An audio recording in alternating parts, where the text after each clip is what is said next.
All right, well, welcome everyone. I'm super excited to be here. My name is Jason Wardrop, your host on today's event, and I'm super excited to have Russell Brunson here with us, one of the top internet marketers. He's the founder of .com Secrets and co-founder of ClickFunnels. So welcome, Russell, and thank you for being here with us today. Yeah, thanks for having me, man. I'm excited to be here. Awesome. So, Russell, one thing that I've loved about your story is you've really gone through and you've proven, that you can go through and make money in all different types of industries, all different type of unique niches even. You've proven it out in the supplement industry, software, coaching. And one of my favorites is kind of like how you got your start initially in the online marketing world. And, it's a very unique niche. And so I just wanted to have you share your story for those people that are on listening that might know some of your most recent successes, but kind of how you got started, and just show that it really doesn't matter what your passions and your interests are. You really can go start making money and start branding yourself and your business online. Yeah, definitely. So I think the story you're talking about is one of my favorite. And it's funny because I never got into this business thinking I was ever going to teach or show anybody. That was never the point. The point when I got started was I was trying to make money so I could keep wrestling and go to school and be married to my wife and kind of do all those things I wanted to do. And so that's why I started learning internet marketing. And even nowadays, I'm a big believer in most of the internet marketing teachers. They talk about it, but none of them are actually doing it. And so because of that, we have other businesses. We, like I said, you mentioned supplement business and other ones, but because I like to be to be doing it, not just talking about it, because there's so many things you learn, and every market's got different little intricacies that you learn about. And so that was a big important thing for us here. But the story you're talking about, which is people never believe me, it's true. So at our live event, I handed out the actual product to everyone so they could see the original. Yeah, I love that. So I was in college. I was going to Boise State, and I was on a wrestling scholarship. And about the time I was learning about the whole internet marketing thing, and my wife and I just got married, and she was supporting me, and I always felt this guilt about just that my wife was supporting me. I'm the man, I should be helping or whatever. And so I wanted to figure out some way to help, and I couldn't get a job because I was in practice all time, and I had to figure out some other way. And so I started studying internet marketing things, and one of the guys, one of the first people I was learning from was a guy named Frank Kern. I'm sure you know him. A lot of people, definitely a legend in our space. And he was talking about these little tiny niche sites and things that they were doing, they were walking through the whole process how that worked. And I remember it was spring break. My sophomore, maybe my junior year. Anyway, one of those years. And so wrestling season goes all the way up till spring break. And when spring break hits, all the wrestlers go and they leave Idaho and they find places to go drink and gamble and do whatever, right? Yep. And me and my friend are the two Mormon guys on the team and the two guys who were married. And so all of our friends leave and we're stuck at home with our wives working, and we couldn't do anything. We're like, what are we going to do for the next week while all of our friends are gone and our wives are working? And so, he had the genius idea of hey, we should go make potato guns. I was like, I don't know what that is, man, but I'm totally in. Let's do it. So we jumped online and we started searching for potato gun plans, and we researched a whole bunch and printed out a whole bunch of plans and trying to figure out how it all worked. And then we drove to Home Depot and we had our plans in hand, and we went and we were trying to buy the right pipes. You need the right PSI, the right pounds per square inch so it doesn't blow up in your face. And then you need the right, the barrel to chamber volume with, you have to have the bigger pipes got to be this dimension to the smaller pipes. And anyway, totally just bought all this stuff and then went home, and we spent the next 3 or 4 days building potato guns. And that weekend when our wives got off work, we went out to out in the mountains, and we started shooting potato guns. We had tons of fun. Yeah. And that's kind of all it was initially. And then I went back to school on Monday when everyone was back for spring break being done. And I was sitting in class, bored out of my mind. I remember sneaking out of the class and going to the computer lab. And I started searching. And I remember at the time I was learning about a site it was called Overture back then. And you could type in a keyword and it would show you how many times per month somebody was searching for the keyword. And you use similar things nowadays with Google AdWords tools and things like that. But I typed it in, and at the time it was saying there's 18,000 people a month searching for information on potato guns. And I knew that nobody was selling a product. There were tons of free plans out there, but nobody actually had a product. And that was my light bulb aha moment. And I thought, you know what? This is going to be my first little niche site. And I called my friend Nate, and I was like, hey, man, I'm going to build this DVD. You in? And he was like, I got nothing else going on. Of course I'm in. And so went and borrowed a video camera from somebody, and we filmed this DVD of us making a potato gun. And then you had somebody edit it, put it on a DVD, and that became the first info product that I ever sold. And it was called How to Make a Potato Gun. So, like I said, you got a copy of it now. I gave a copy of it. It was literally like 4 days before the event started, and I was doing my slides, and I was like, what if we gave everyone a DVD? So he called the shipping house, and they'd like print 1,000 of them or 1,200 of them and ship them, and they got there like the day of the event started. So that is awesome. That is awesome. So how long was it from like inception of the idea, creating the product, and then actually like launching it and starting to see your first sales come in? Like how long was that process, and what'd you see there? Question. Man, it's been so long. In my mind, it seemed like it went pretty fast, but we didn't have any video editing stuff. That was the longest. Like we filmed it, but it wasn't like, I don't even know how people did edit back videos. Before like iMovie and all the easy programs now. Like that was the hardest part. I had to find somebody to edit it and then get it on a DVD. And then like we didn't have DVD burners back then, so like I was literally like burning my computer DVD burner. It was so awesome. And then I'd make a sticker and we'd stick the sticker on initially. And eventually I found out about shipping about like fulfillment warehouses. We send them the DVD and they take the master and they print it, and then they print the box, which made it way easier. So that was the longest. I would say that probably took me from the time we filmed it till like the time we actually had a DVD. It was probably a month or so, maybe 2 months, somewhere in there. And then back then, like this is pre-Facebook, pre-everything except for Google. Like I remember Google was like the only thing that was there, so that's all that I even knew how to do. And so I didn't know how to do it very well. I just went into Google and I typed in, there's like 4 words I knew, like potato guns, spud gun plans, potato gun plans, and pneumatic guns or something like that. I think those were like the 5 keywords. That's all I knew. So I bid on those 5 keywords directly to my page selling my DVD, and it worked back then. Yeah, like it wasn't that hard, and like I'd spend 60 cents or so to make a DVD sale or whatever it was, but it wasn't that hard. And I was like, this is like so easy. I can't believe like everyone's not doing it. And then it got harder. Google stopped loving us all, but for a little while there, it was just like this little slot machine where it's just printing out money. So back then, you know, it was kind of just Google. One thing that I found, and even like other people I've worked with and talked with, is I feel like there's kind of like that struggle of there's so many different platforms now. There's so many different things out there, and there ends up being like a lot of shiny objects. I mean, do you feel like that kind of was maybe an add to your, you know, the initial success where there was like just that one where you could only focus, you could only do just one thing? Because like I remember when I first got into all this stuff back 5-6 years ago, and I was trying to figure out YouTube and Facebook and Twitter and Instagram, and like I was all across the board. And so it wasn't until like I just focused on one that I was like, okay, now I'm seeing some results actually start to happen and take place. Yeah, no, I definitely agree with that 1,000,000%. It's funny how even me with our company now, like I always feel like I'm missing business because we're not aggressive in all these different things, but like we just haven't. We've always just kind of focused on 1 or 2 things we've been good at, and luckily it's worked. And then we try to find partners who master those ones and just partner with them. And that's been so much easier because I know how that is, because you're just like, whoa, Twitter, Instagram, Snapchat, you know, all these things, and you're trying to juggle 30 things at once, and the problem is that nothing ever works. And you're 100% right. You pick one channel, because people are like, well, what's better, Facebook or Instagram? I'm like, which one do you like better?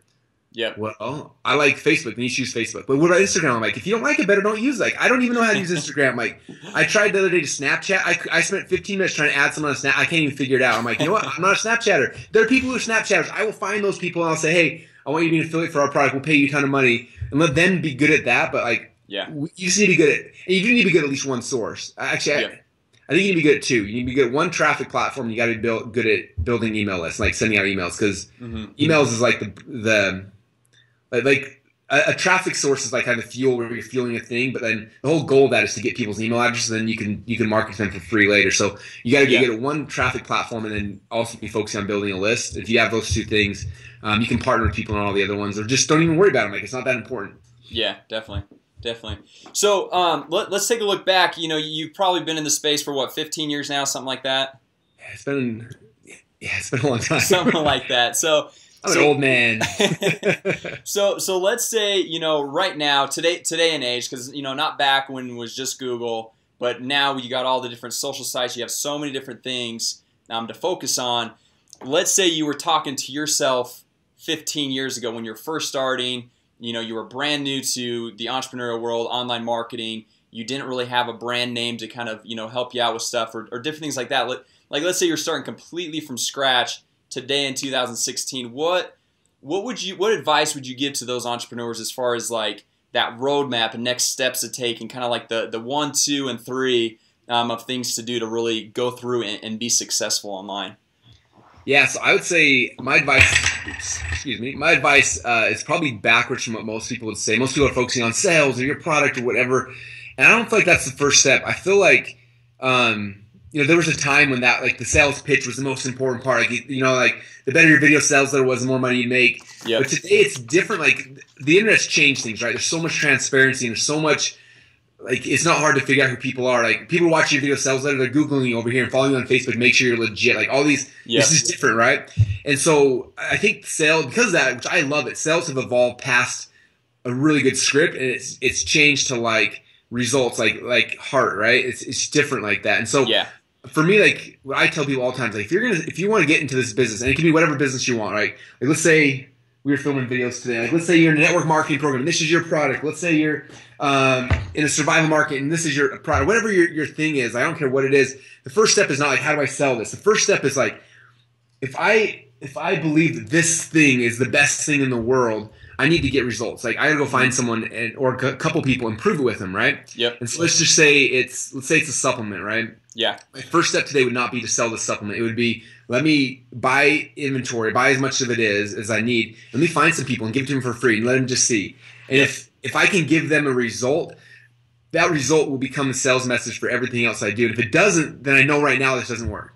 Yeah. Too often, like I think this works, I'll start selling it and then the results should come later. Like, no, like, if you want to do a whole training course, like, first time you do a training course, do it for free. Let people go through, get the experience, and make sure it actually works for them. If it doesn't, okay, it didn't work, try it again, and just work for free until you get someone a result. I think I shared a story at the live event that I think is powerful, illustrates this. But I have a friend, I think he's 19 or 20 years old, and he was trying to get a job in the summertime, and he couldn't get a job. He went to like 20 different places. Everybody applied, just turned him down because he was kind of late applying and getting into the season. So finally he was frustrated and thought, you know what, I'm gonna try something out. So he went to the mall. He found the store that was like his dream job to work at, had all the cutest girls and everything.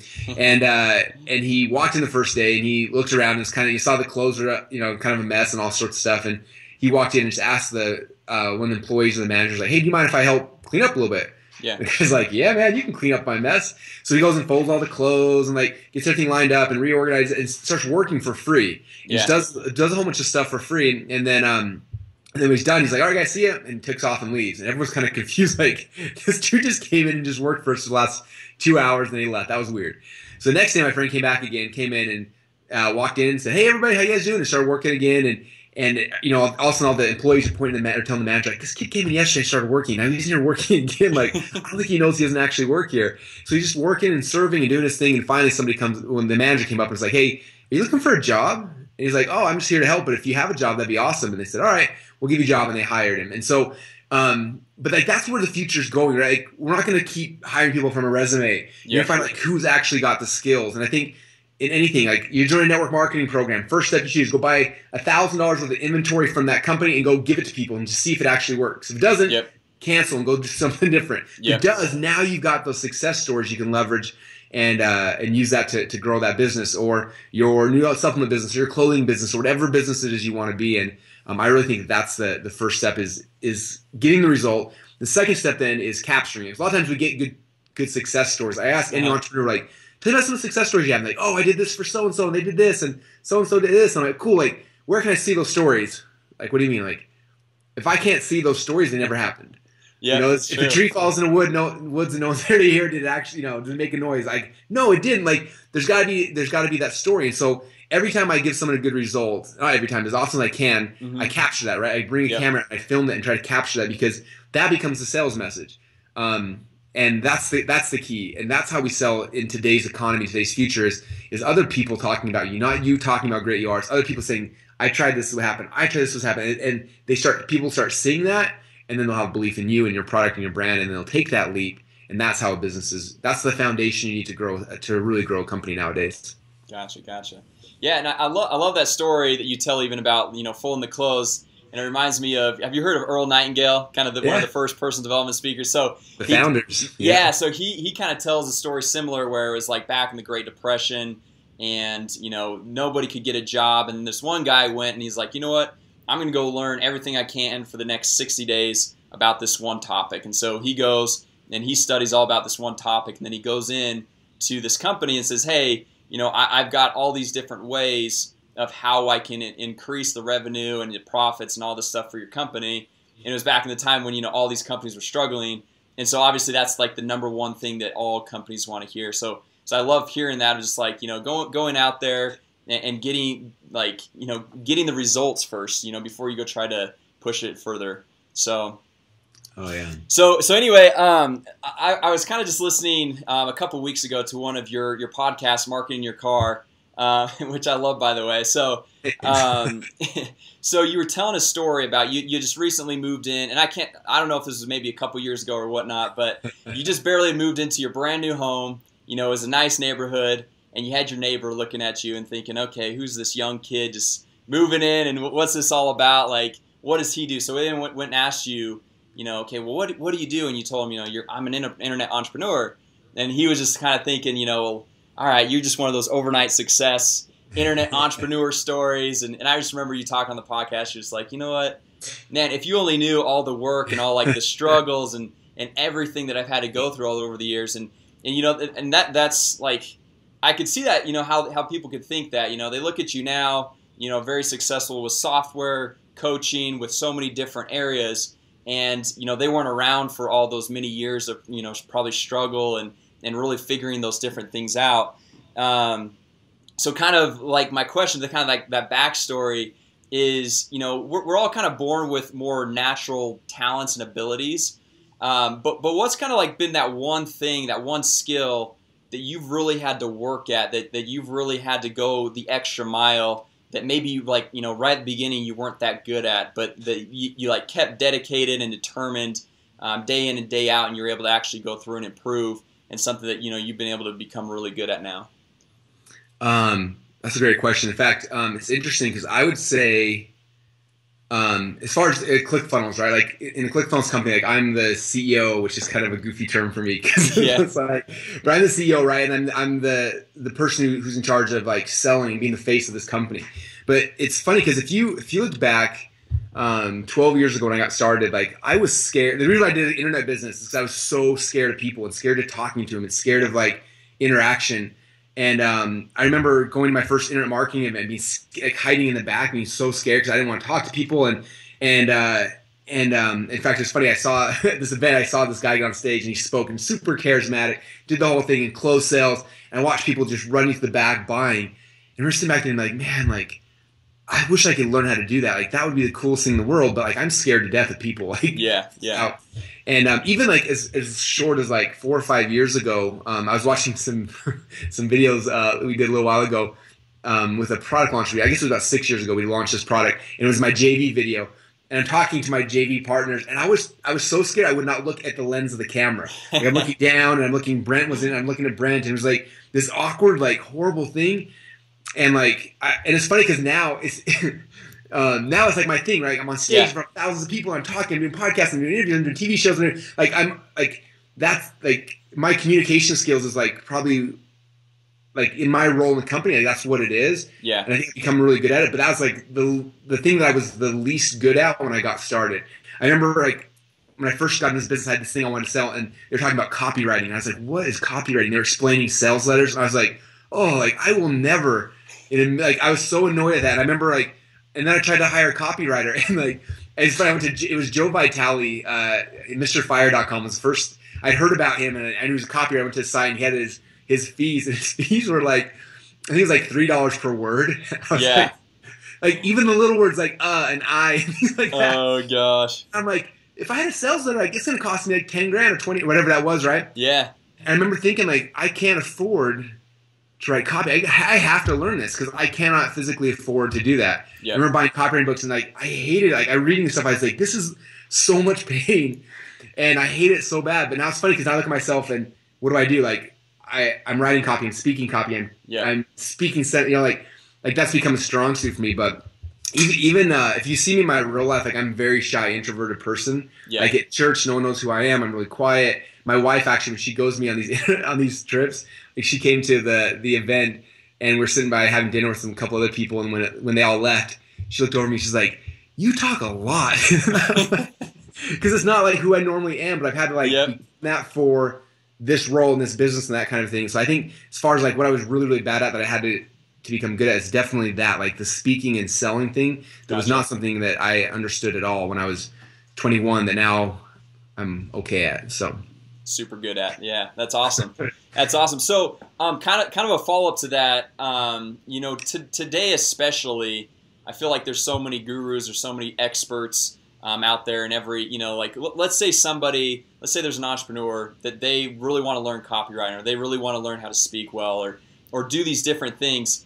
Where did you go, and how would you find those experts and the right people? Because I remember back when I first got into, you know, internet marketing and stuff, I was trying to find those people like you, where like they could be my mentors, and I just felt like I wasted so much money on like the little $50, $100 courses of people that were like self-proclaimed experts, but you know, you kind of get in their system, try their stuff, and it doesn't really work that well. So kind of what is some of your advice? Like, who are maybe some of your early mentors, and who, you know, how would you go about searching out for those people to find to help, you know, take you to the next level today?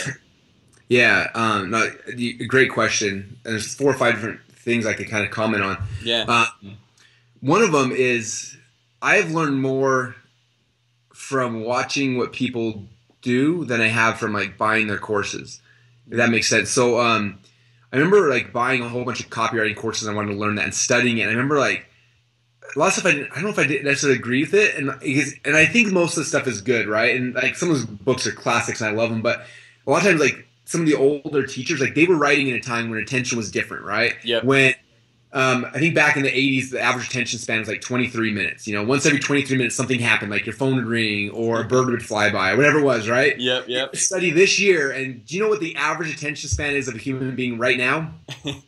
I remember being like, like something crazy low, like 7 seconds, I'm assuming 7 now. seconds. Yeah. Every 7 seconds a text or Facebook or something, and so you're like, and so yeah, writing like an 80-page long-form magalog that you're going to ship to somebody in the mail works really good back then. Guess what doesn't work today? That, right? Yep. I went from like thinking like, okay, I have these huge headlines that are discover the #1 blah, blah, blah, blah, you know, which is like good copy principles, to finding out that, you know what, a 3-word headline is going to work better because in today's market, I got 3 words to capture them and they're gone, right? And so like the principles of the copy, for example, I mean, copy is just one thing, but was solid, but like they've evolved so much. And so what I found is like I've learned the most by finding like who are the people crushing it today. Yep. Then watching them, and this is the whole funnel hacking thing I talk a lot about, but really funnel hacking and watching close, not what they're saying, but what they're actually doing. Like, what does their headline say? How many words is it? And where are they driving traffic? Like, is it just their own email list? Are they actually driving cold traffic? I'm trying to like see what's actually happening. And people always ask me like, how did you learn copy? Like the way I really learned copy is I went to ClickBank and I found the best converting offers. Some of those offers do 100, 200 grand a day. Yeah. And I took those. I went to rev.com. I had those sales videos transcribed and I read them over and over again. Yeah. And like I started learning language patterns and what they were doing. And I was like, wow, this is different than what I've heard over. Similar, but like this is what's working today in this market. How they position things and then started writing my own copy. And I tell you what, like I didn't have very many winners, but I remember the first big winner I had. Like I wrote the copy. I wrote it. And I was just like, this is good. Like I feel like this is good. We put it out there and it just blew up. Like Gary Halbert used to say, like. You're one sales lead away from being rich. And I've had that experience multiple times. You write one, it takes off. Yeah, that's the big part. The next big part, like you said, is it's hard because like giving someone $50 or $100, like usually you can learn a tactic or a thing. Mm-hmm. But I'm a big believer in there's 2 ways to get to where you want to be. Either you can work your way in or you can buy your way in. I had a guy that I met at an event one time. His name was I think Scovia Smith. I can't remember. I met him. This is like 10 or 11 years ago. I've never seen him since. But it's one day I met him, and he was a young kid like me at the time, and he was just like, he told me, I was like, Russell, there's 2 ways to be successful in life. You can work your way in, you can buy your way in. He's like, I just buy my way in. And he told me at the time he joined like 11 or 12 different high-end mastermind groups. He's like, I could work, and he just like walked to the back of him and paid another 15 grand to join Arm and More, and that's the event we were at. I was like, I couldn't even fathom paying 15 grand for coaching. I'm like, you pay 15 grand? He's like, yes, it's one of 11 programs I'm in. He's like, the other way, he's like, I got to learn and go through all the courses and all the training and all this stuff, and then hopefully the next 6 months, a year, I learn it, or I can just give him the money, I jump in his program, he tells me exactly what to do, and boom, I'm in.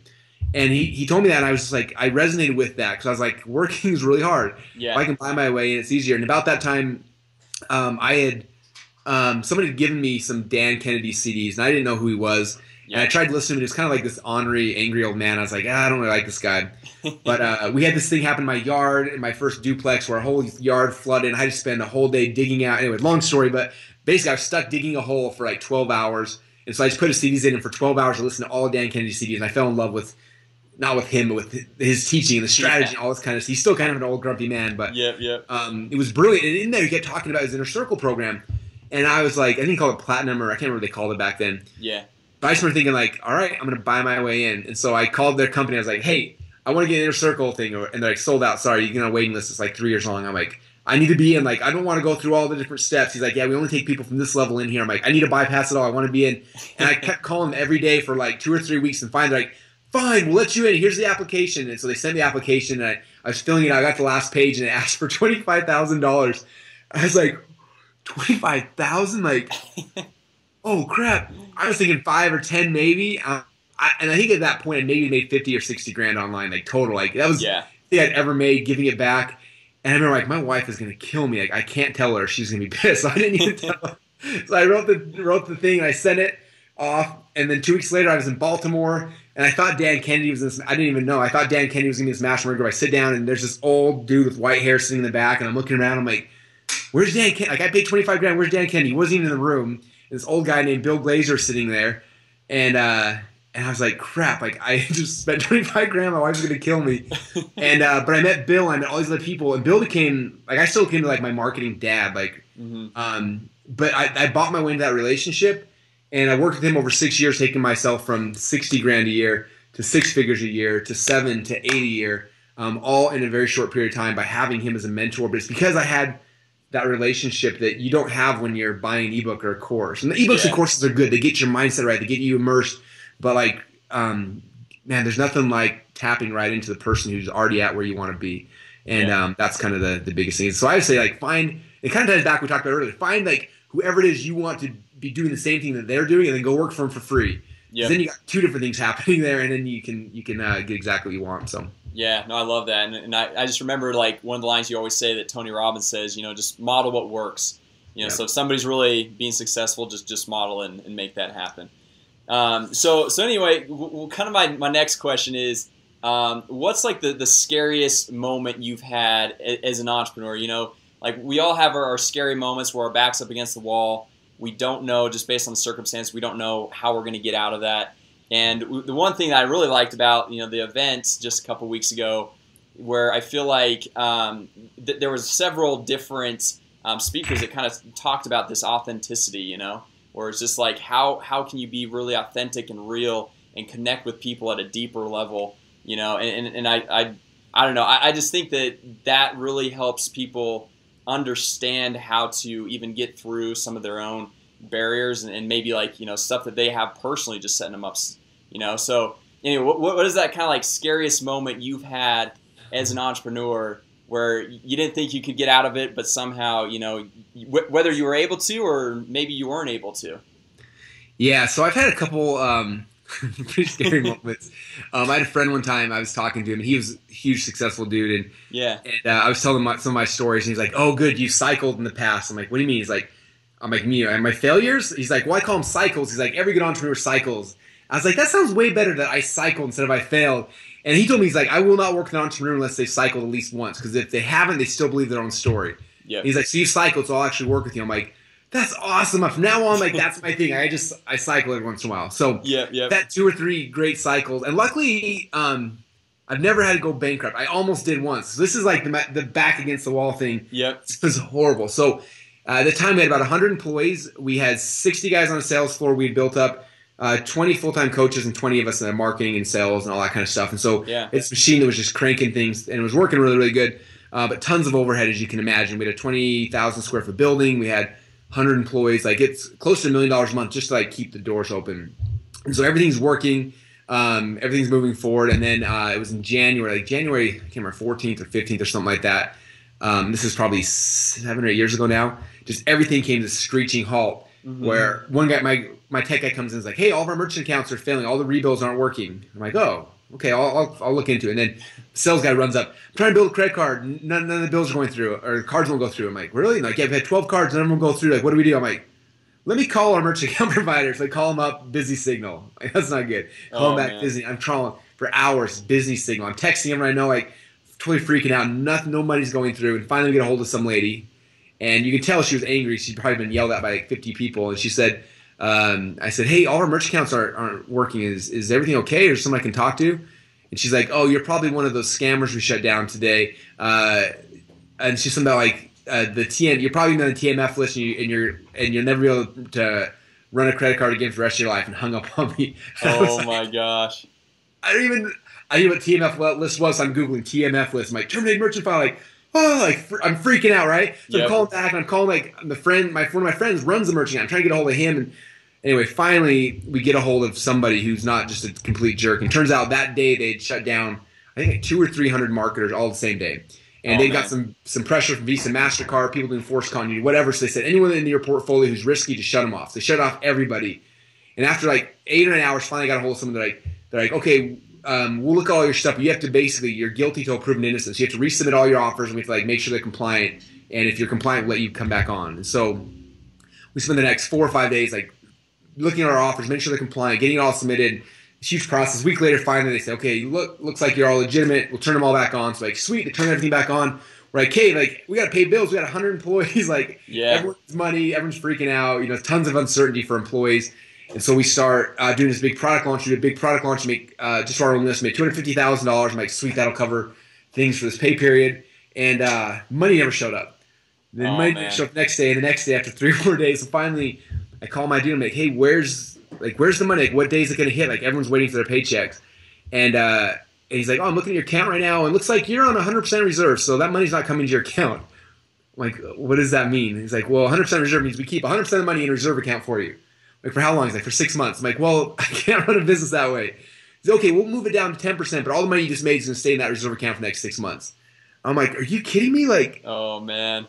So I'm having this meeting with my entire staff, like, hey, so all the money we just made, and all my sales guys are been running carts. There's all money on it. Like, just none of it got to come to us. Yep. So it was like trying to rally the forces, like, hey, you guys, this is the next plan, and we're gonna try to do this new, And a lot of guys were scared, and I can't blame them. They left. I had friends leave. I had some of my closest friends. I had a brother walk out on me. I had people who I thought were, my closest friends who, the second there was a bump in their paycheck, were gone. And I was just like, really?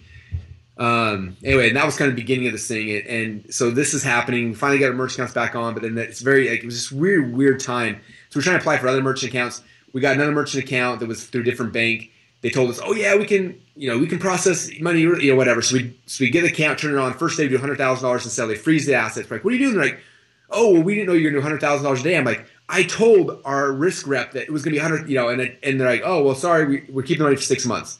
I'm like, are you kidding me? So we got another account lined up. We told them the story. Oh, what happened to us? Let us up, make $100,000 in a day, $150,000 a day, frozen again. And I was just like, no way. Like that whole year, I was just like, every money we make, they hold it for 6 months before they let us touch it. Like, and I'm like, I hate this business. But the problem was, we had sold a whole bunch of coaching, and so I had all these coaches fulfilling. If I would have just like stopped paying the coaches, like it would have caused this whole storm. So I had to make money, make sure the coaches were paid, so that fulfillment was happening, so that our customers were happy, and all these things were happening. And finally, this is like 12 months of this happening, and then December of that year, I got a phone call from my dad, who was kind of helping with some of the accounting stuff. He said, hey, Russell, I found something really, really bad. He said, turns out your bookkeeper has not been paying payroll taxes for the last 12 months.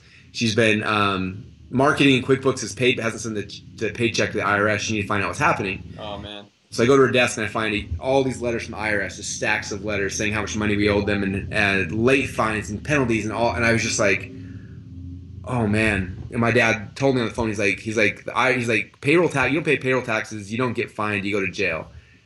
And I was just sitting there like, huh, what do I do? Yep. Every penny I'd earned up to that point had been put back into business. We had no cash flow coming in out, so these little spurts between.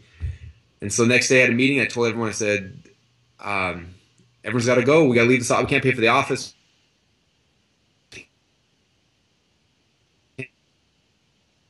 Can't pay the mortgage left on our lease. I'm like, they're probably going to sue me, and I got to figure out a way. I got to get rid of everything except for what I have to survive, so we can pay back the IRS, or else I'm going to go to jail.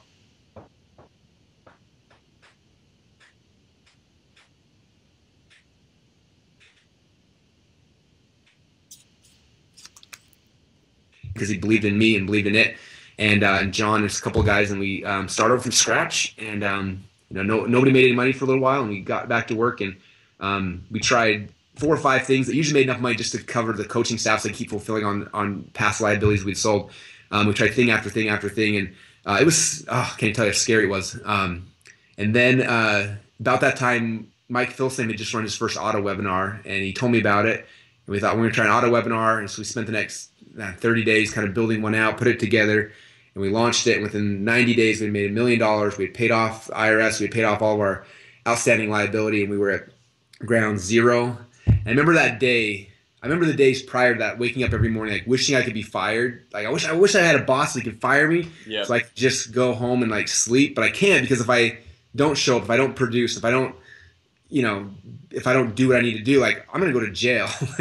That's my option. So it's like, and like every day you have to come back and like remotivate your staff on why they need to keep working for free, and why, and man, it was hard. And I remember that day when it was like free, just like sitting there in my chair, just like, oh, like we made it. Like I'm not in jail, and like having this new life where it's just like, all right, now we can create whatever we want to create, and based on that, where it's like now you don't have the stress and the pressure. I think that's where the beginnings of ClickFunnels. I mean, that's where we launched a bunch of businesses, and then ClickFunnels is built on that, and everything's kind of come from that growth. But that for me was definitely the scariest part.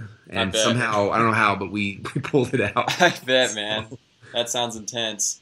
So, I mean, when you're kind of, you've had your back up against the wall multiple times, obviously. I mean, that's just crazy stuff that I don't think most people probably don't experience that type of craziness and stuff. Hopefully not. If you do, yeah, I hope not. But like, I mean, as you're going through, I mean, obviously you were kind of fighting to, not get thrown in jail and doing some of this stuff. But, what's your motivation day in and day out? Like, what keeps you going when you have those bad days? I know, just a couple of weeks ago, you were on your podcast. Just the whole day was kind of just like, it was just one of those days, and we all have them where it's like, you just kind of are in a slump. You're not really motivated to do stuff, and you just kind of like got to rejuvenate. But what's kind of that your motivation, the thing that keeps you going day in and day out and moving forward? Man, it's interesting. Like, it kind of ties back. Someone asked me a little while ago, like, why was ClickFunnels a business you focus on? Like, why? Because like we were making good money, our supplement companies, other ones. Like, why when ClickFunnels came to you, had to focus on and everything? And I was just like, the motivation for me is, and it's kind of cliche, but like we create products and services to help people, right? Like if not, then you're just a scam artist, and there's a lot of them out there. But for most of us, like we're not, like for me, like at this point in my life, like I don't really care about the money. It does not matter to me. Like that's just, it's how we keep score. The only thing that really matters today is like we're doing good stuff and we're helping people. Like we're trying to leave a legacy behind and leave this thing that we're in part of better than when we left it. And for me, like, I think about my supplement company. Like we help people took our supplements and they felt better, which was really, really cool. But it kind of ended there, right? Yeah. With ClickFunnels, like, man, the thing for me that's amazing is like someone uses our tool, right? And they use that to create a funnel to sell their product or their service. And then by doing that, they're able to go affect 10 or 100 or 1,000 people's lives. And that's why I love entrepreneurs, because like we're not just trying to like become rich. Like that's what the cliche we get for as being entrepreneurs. But it's like each entrepreneur has the ability to affect and change so many people's lives, right? The government can't do it. Other people, like nonprofit organizations don't do it. Like the thing that makes things move is entrepreneurs. And our business, ClickFunnels, right now, like we get to be a piece of, like now we have 15,000 members in ClickFunnels, 15,000 entrepreneurs who are using our tool to change the world in their own little way. Everything from, and the range of niches and markets that our members are in are crazy, from every weird thing you can dream of to like very standard, normal businesses. And we get to be a little piece in that. And for me, that's what fires me up, is just knowing that like us showing up every day and doing what we do, like we will make some money and that's cool and we'll have some fun doing it. But the coolest thing is knowing that one entrepreneur who hears the message, or hears like the thing we say, or uses the tool, how that can affect hundreds of people's lives or thousands of people's lives. And that's like, for me, like that's the coolest part of my business right now, is just focus, is that part of it. That's what gets me going. And even during the hard times, like I always knew that what we were doing was good. Like I always knew it was, and it was just like our customers like our product, like they're buying. Like that wasn't the issue. There were other external issues that were keeping us from serving them, but what we were doing was good. And it's like, how do I get back to that where we can focus? Because like when you're not under, when there's the stress and the pressure, it's hard to be creative and do those kind of things. But I remember what it felt like, and I was just, for me, it was like I need to get back to that point where where we can create and we can give and we can serve again in a full capacity. I remember in the middle of all that nightmare where everything's going crazy, I remember Brent walked in one day and he's like, my wife wants me to quit, and he's like, I just need to ask you. He's like, is this all gonna work? I'm like, what do you mean? He's like, like all the stuff we're doing, like, is it gonna work? And I knew in my head, like, I had no doubt it would work. I'm like, yeah, like, I don't know when it's gonna work, but I have perfect faith that it will. I know it will. There's no doubt in my mind. Like, it will work. I don't know when, but it will. Yep. He said, okay, I'm in then. And he walked back out, and I was just like that was for me was such a big thing. And so for me, it's just like I have absolute certainty that what we're doing is good and it's right.